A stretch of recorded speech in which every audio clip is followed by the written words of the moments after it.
मला मैयानं बोलवलं म्हणून माझा देह तिथपर्यंत गेला. 3 वर्षापासून माझ्या अंतःकरणामध्ये इच्छा अशी मला सत्वत होती, आपण परिक्रमा केली पाहिजे. मी बंड्या आणून ठेवायचो, लुंग्या आणून ठेवायचो, बॅग भरून ठेवायचो, पण काही ना काहीतरी अडचणी निर्माण व्हायच्या. मी थोड्या मोठ्यांना विचारायचो अडचणी काय येतात, तर थोडा मोठ्यांच्या मुखारविंदातून असे उद्गार बाहेर पडायचे की मयेच्या ठिकाणी तुमची अजून नोंद झालेली नाही, मयेच्या परिक्रमेला कोणीही जाऊ शकत नाही, असं थोडा मोठ्यांनी मला सांगितलं. मयेने बोलवल्याशिवाय त्या ठिकाणी जाता येत नाही. माझी इच्छा अशी तळमळ करत राहायची, मैया मला बोलव, मैया मला बोलव, मला पितरांचा उद्धार करायचा आहे, मैया मला बोलव. रामचंद्र प्रभूंनी मैयेच्या उत्तर तटावरती 24 वर्ष तपसाधना करून सर्व दोषातून मुक्त होऊन सर्व विद्या प्राप्त करून घेतल्या. मग मैयाची नोंद झाल्याच्या नंतर थोडा मोठ्यांनी मला सांगितलं, विद्यार्थी शिकतात, एवढ्या गोष्टी. परत एका महंताचा मला फोन आला, जा त्या ठिकाणी संकल्प घ्या. ज्या दिवशी तुम्ही संकल्प घेणार त्या दिवशी तुमची संपूर्ण जिम्मेदारी मैयेच्या हातामध्ये गेली जाते. आपण कुठल्याही प्रकारचा विचार करायचा नाही. मैयेचं स्नान करायचं आणि नर्मदे हर म्हणून आपला झोला पाठीवरती घ्यायचा, कमंडलू मध्ये पाणी घ्यायचं. कमंडलू हा विष्णू स्वरूपात आपल्या बरोबर असतो, दंड हा शिवदंडाच्या स्वरूपात आपल्या बरोबर असतो. एक सुपारी आपल्या बरोबर दिलेली असते, ही गणपतीच्या स्वरूपात असते. आणि आदी माया शक्ती साक्षात नारायणी ही बाटलीच्या स्वरूपात आपल्या बरोबर संकल्प घेत असताना दिली जाते. दक्षिण तटाने आपण मार्गक्रमण करत असताना आणि मैयेच्या तटावरती तुम्ही नुसतं उपरणं घेऊन जर गेले, उपरणं घेऊन, तुम्हाला येत किंचितही कुठल्याही प्रकारची कशाचीही कमतरता भासणार नाही. गादी मिळेल, पांघरायला रग मिळेल, जेवायला मिळेल. जसं बाळाची काळजी मैया करते, तुम्हाला काळजी करायची नाही. महाराज काय म्हणतात, कळो येईल तैशी करा बाळाची चिंता. फक्त आईलाच माहित असतं बाळाने सूळ केली म्हणून रडतय का सी केली म्हणून रडतं, का काल मी पेरू खाल्ला, ते दूध प्राशन केलं, त्याच्या पोटामध्ये काहीतरी कुरबुर व्हायला लागली म्हणून रडतं. मनामध्ये इच्छा झाली, अरे चहा प्यायला पाहिजे. कुठून तरी गाडी येईल, बाबाजी चाय पिओगे, अरे बैठो चाय पिओ, चाय पी कर जाओ. चहा पिल्याच्या नंतर नर्मदे हर म्हणून झोला घ्यायचा आणि मार्गक्रमण करायचं. भूक लागल्याच्या नंतर मनामध्ये जर इच्छा केली कुठंतरी जेवायला मिळायला पाहिजे, कुठून तरी भरधाव वेगात गाडी येणार आणि जेवणाचा डब्बा तुम्हाला सुपूर्त करून, बाबाजी प्रसादी पालो, फिर आगे का प्रवास आराम से कर लो. ज्या दिवशी संकल्प घेतला कुठं राहायचंय ही तुम्ही चिंता करायची नाही. जी ठरवून केली जाते ती पंढरपूरची वारी, आणि जी करून ठरविली जाते ती माझ्या मैयाची परिक्रमा. रत्न या ठिकाणी आले, मी बोलवले म्हणून नाही आले, माझ्या मुखातून मैयानं आवाज दिला म्हणून या ठिकाणी आले. कोण कोणासाठी जाते महाराज, मैयानं बोलवलं म्हणून तुम्ही आले. ज्या दिवशी मी जालन्यावरून आलो त्या दिवशी मला वाटलं नव्हतं असं काहीतरी वेगळा चमत्कार होईल, पण माहिती नाही मैयाचा काय चमत्कार आहे. जसं महाराज कोणीतरी, मला तर असं वाचलं, कोणीतरी फौजी जवान सीमेवरती युद्ध करत असताना आपला देह ठेवतो आणि त्याचा पार्थिव देह अँब्युलन्स मध्ये गावामध्ये येत असताना पुढे सिक्युरिटी, पाठीमागे सिक्युरिटी, सारखे फोन चालू, कुठपर्यंत आले, कुठपर्यंत आले, कुठपर्यंत आले. माझं अंतकरण असं फाटलं गेलं महाराज. संपूर्ण गावाच्या बाहेर स्वागतासाठी येऊन बसलो होतो. माझ्या नाही, मैयेच्या. मी गावात आलोच नाही, त्या दिवशी मैया गावात आली म्हणून गाव स्वागतासाठी उभं होतं. मी कोण आहे महाराज? मी कोणीच नाही, मी काही नाही, मी एक सर्वसामान्य व्यक्ती आहे. ही मैया करून घेते सगळं. मग साधूने सांगितलं कुठं खायचंय, कुठं प्यायचंय, कुठं आराम करायचा, कुठं भोजन करायचं, कुठं विश्रांती करायची, हे सगळं मैयेवरती सोडून द्यायचं. मुलगी कुठं शिकल, तिची फीस कोण भरल, तिचं हॉस्टेलचं कोण करल, मुलाचं हॉस्टेलचं कोण करल, कुठलीही चिंता करायची नाही. मला इकडून फोन यायचे, आमची चिंता करू नका, तुमची काळजी घ्या, तुमची नामसाधना सुरू ठेवा, तुमचं लक्ष भरकटू देऊ नका, विचलित होऊ देऊ नका. आणि केवढंही तुमच्या शरीराला आघात झाला चालत असताना, होतं शरीरातला एक एक मैया काढून घेते तुमच्या, पण तिथे सहज निघत नाही. शरीराला तकलीफ होत असते, सहज निघत नाही. आपल्याला वाटतं का दुखायला लागलं छातीमध्ये, का दुखायला लागलं पोटऱ्यांमध्ये, का दुखायला लागलं गुडघ्यांमध्ये, का दुखायला लागलं मांडीमध्ये. साधू संत महंत अनेक पुण्यवंतांच्या भेटी गाठी दर्शन त्या ठिकाणी होतात. अनेक ठिकाणची ऊर्जा ज्या ठिकाणी तुम्ही निद्रा अवस्थेत असतात त्या ठिकाणी तुम्हाला निर्माण होत असते. संध्याकाळी ज्या वेळेस आम्ही पहिल्या 38 किलोमीटर पासून सुरुवात केली, दक्षिण तटावरून निघालो. पहिलं मोर टक्क्याला भोजन घेतलं, नंतर टोकसर या गावी 38 किलोमीटर पहिल्या दिवशीचा टप्पा पार केला. दक्षिण तटाला मी 40 किलोमीटर चालत होतो, शूलपाणी अरण्य होईपर्यंत. शूलपाणी अरण्य महाराज ज्या वेळेस MP संपतं आणि ज्या वेळेस आपला महाराष्ट्र नंदुरबार जिल्हा लागतो, 25-25 किलोचे पहाड, खप्पर माळ नावाचा जो पहाड आहे, माणूस चलूच शकत नाही त्या रस्त्यावर. तुम्हाला मी हात जोडून सांगतो, माणूस त्या रस्त्यावर चलूच शकत नाही. मग तुम्ही म्हणाल तुम्ही गेले कसे? मैयानं चालवलं म्हणून मी गेलो, मी नाही गेलो. मैयाची ताकद पाठीशी होती म्हणून माणूस जातो, माणूस जाऊ शकत नाही. तुमच्या अंतःकरणामध्ये इच्छाशक्ती असं अवश्य, मोटरसायकलवर ज्याला जसं जमल तसं, गाडीनं ज्याला पायानं जमल तशी परिक्रमा जीवनामध्ये एक वेळेस अवश्य करून घ्या. आमचे सरकार दादा गुरुजी महाराज 6 वर्ष झाले फक्त ओंकारेश्वरचं जल पितात, फक्त पाण्यावर 6 वर्ष झाले. विज्ञान थकलं, ते कसं शक्य आहे? पण नर्मदा मैयाच्या जलाची, पाण्याची एवढी ताकद आहे महाराज. एवढे लोक महाराज तिकडे परमार्थिक आहेत. प्रभुजी आइए प्रसाद पाइए, आइए भगवान चाहे प्रसाद लीजिए, ही भाषा आहे तिकडे. नुसतं मीठ म्हणल्याला चालत नाही, रामरस चाहिए, जलराम चाहिए, है की नाही? माताजी असल्या तरी माताराम, पोलीराम चाहिए. सगळ्यांच्या पाठीमागे राम लावलेले. जसं आपण इकडं बोलता, हसता, खेळता, भांडता हरी बोला, तसं राम. अशी भूमी. शूलपाणी अरण्य संपल्याच्या नंतर गुजरात लागतं. अनेक बुलबुला नावाचं कुंड गुजरात मध्ये गेल्याच्या नंतर शांत तुम्ही राहिले, पाणी शांत राहत. पण पाण्यात बघून तुम्ही फक्त नर्मदे हर बुडबुड बुडबुड बुडबुड बुडबुड बुडबुड उकळे काढून वर येतात. पुन्हा शांत. टाळी वाजवली येणार नाही, टाळीचा सुद्धा प्रयोग करून पाहिला आम्ही, बुडबुड येणार नाही.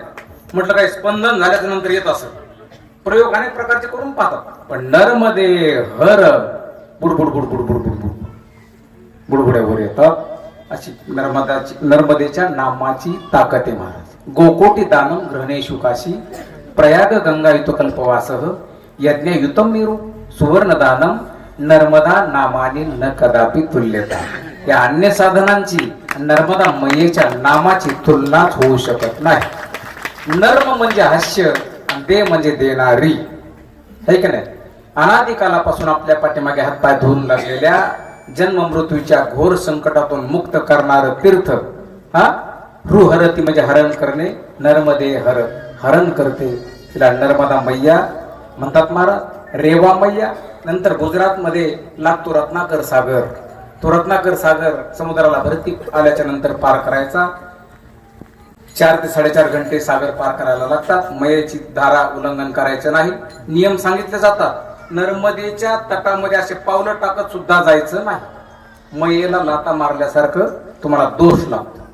जायचं त्याच्यात असे पाय फरकत जायचं, कमांडोलन स्नान करायचं आणि वरती. नाही तर काही काही उड्या मारतात आणि धप्पक धप्पक धप्पक पाहुण्याचा प्रयोग करत बसतात. हा काय? मैयेला लाता मारल्याचा आपल्याला दोष लागत असतो. मग समुद्र पार रत्नसागर पार करून गेल्याच्या नंतर पुढे मिठी तलाईवरून 450 किलोमीटर अंतरावरती अमरकंटक, ज्या ठिकाणी मयेचा जन्म झाला, अमरकंटकला जायचं. मध्ये अनेक तीर्थ लागतात महाराज. एका तीर्थावरती मी झोपलो असताना तिथं पातालेश्वर नावात सप्त ऋषींनी तपसाधना केली. ती परिक्रमा पांडवांनी केली, ती परिक्रमा अनेक ऋषींनी केली. ती परिक्रमा कोणते ऋषी सांगितले आमचे परिक्रमावासी? मार्कंडेय ऋषी. मार्कंडेय ऋषींनी 52 वर्षाची परिक्रमा केली. किती? तुम्ही म्हणाल 52 वर्षाची कशी? तर मला सांगा, पूर्ण शक्तीपीठ किती आहेत? महाराष्ट्रात आहेत 3.5, पण पूर्ण शक्तीपीठ हे 52 आहेत महाराज. ज्यावेळेस सती मातेनं दक्षाच्या यज्ञामध्ये आहुती दिली आपल्या प्राणाची, आणि आहुती दिल्याच्या नंतर शिवबाबा त्या मैयेचं प्रेत घेऊन निघाले डिप्रेशन मध्ये, आहे की नाही. खूप असे अस्वस्थ होऊ लागले. पण विष्णू परमात्म्याला वाटलं बाबाच्या खांद्यावरती हे प्रेत जास्त दिवस राहिलं तर काय होईल सांगता येत नाही. तांडव जर केला तर प्रलय आल्याशिवाय राहणार नाही, म्हणून हे प्रेत कुठल्याही परिस्थितीमध्ये नष्ट झालं पाहिजे. सुदर्शन चक्राच्या आधारानं ते प्रेत खंडित केलं. त्याचे 52 तुकडे आपल्या भरतखंडामध्ये पडले. त्या ठिकाणी 52 शक्तीपीठ तयार झाले. तसे ऋषींनी जी परिक्रमा सुरू केली, मयेला 1999 तीर्थ भेटायला येतात. अनेक देवांनी त्या ठिकाणी तपसाधना करून आपल्याला आपल्या जीवनामध्ये मोठमोठ्या शक्ती प्राप्त करून घेतल्या. सप्त ऋषींनी तपसाधना केली. पातालातून तिथं भोलेनाथ वरती आले. त्या ठिकाणी पातालेश्वर महाराजांचं मोठं तीर्थक्षेत्र आहे. त्या अनेक अनुभव येतात महाराज. मैया पावला पावलावर दर्शन देते तुम्हाला, पण ती ज्ञानदृष्टी, दिव्य दृष्टी आपल्याकडं नाही. छोट्या छोट्या बालिकेच्या वेशेत बाबाजी नर्मदे हर, बाबाजी नर्मदे हर. मोठे मोठे लोक आमच्याकडं नाही हो. आमच्यामध्ये काय? फॉर्च्युनर गाडीमध्ये उभं राहून बाबाजी सर पर हाथ रखो, मेरे पास क्या है आपको देने के लिए, मेरे पास कुछ भी नहीं, आपको आशीर्वाद ही चाहिए तो जाओ मैया के तट पर, मैया से माफी मांग लो, कुछ चूक भूल हो गई जीवन में, जाओ मैया के जल में नहाओ, आपको मैया का आशीर्वाद मिल जाएगा. मुझसे आशीर्वाद की अपेक्षा मत करो. पण ते अवघड आहेत महाराज. पाय सोडत नाही बाबाजी. कुठल्याही मेडिकल मध्ये जा, कितीही मेडिकल घ्या तुम्ही, बाबाजी कितने हो गए, पेमेंट कितना हो गया, अरे रहने दो यार बाबाजी, खाली आशीर्वाद दो, खाली आशीर्वाद दो. टोपी घेतली महाराज, टोपी 80-90 रुपये किंमत असेल. म्हटलं बाबाजीची किती किंमत आहे? रहने दो बाबाजी. जर्किंग घ्या, कुठल्याही हॉटेलवर तुम्ही चहा घ्या, बाबाजी रहने दो. आशीर्वादाची फक्त अपेक्षा ठेवतात. मयेची आगाध महिमा आहे. नारायणी अनंत रूपे अनंत वेशी देखील त्याशी, है की नाही. तीच मैया सर्व रूपात नटलेली आहे. विठ्ठलाच्या रूपात तीच आहे, विष्णूच्या रूपात तीच आहे, गणपतीच्या रूपात तीच आहे, महंत श्री भगवान बाबाच्या रूपात तीच आहे, ज्ञानोबरायाच्या रूपात तीच आहे, तुकोबरायाच्या रूपात तीच आहे, रविशंकरजी महाराजांच्या रूपात तीच आहे. जे जे मोठे मोठे महान विभूती होऊन गेले सगळ्यांच्या रूपात तीच आहे. जे तुमचं श्रद्धास्थान आहे, जे तुमच्या गुरुस्थानी असतील, सगळ्यांच्या रूपात तीच नटलेली आहे. एकोहम सर्वभूतेषु गुडा. ईश्वर एकच आहे, पण अनंत नावाने अनंत रूपामध्ये तो नटलेला आहे. तसे नाव त्याला प्राप्त झालेले आहे. आता या ठिकाणी खूप विद्वान मंडळी या ठिकाणी आहे. मिठी तलाईवरून 450 किलोमीटरचं अंतर पार करून गेल्याच्या नंतर अमरकंटक हे समुद्र सपाटीपासून 5000 फूट उंचीवरती आहे. म्हणजे वैज्ञानिक भाषेमध्ये, आपल्या गणिताच्या भाषेमध्ये 5 किलोमीटर अंतरावरती वर आहे. काहीच थंडी नाही. 2 स्लिपिंग बॅग घेतल्या तरी थंडी वाजतच होती. मला आमचा असा अवकाळी जेवढे त्या ठिकाणी संकट टिकत नाही. दत्त महाराज संकट टिकत नाही. पती पत्नी जरी असले तरी 2 दिवसाचं तरी तुमचं वियोग होणार. ही मैयाला काळजी आपली म्हणून वियोग होतो. कारण वियोग झाल्याशिवाय विचारधारणा बदलत नाही. आणि जोपर्यंत तुमच्या विचाराची धारणा बदलत नाही तोपर्यंत तुम्हाला जो अनुभव यायला पाहिजे तो येणार नाही. जंगल मार्गाने एकटे चला, नर्मदे हर, नर्मदे हर, नर्मदे हर, नर्मदे हर. पशुपशवादी वानर, माकड, कोल्हे, अनेक पण एकही हिंस्र पशु तुमच्यावर चाल करू शकत, कारण माणूस नाही ना आपल्या बरोबर कोण आहे?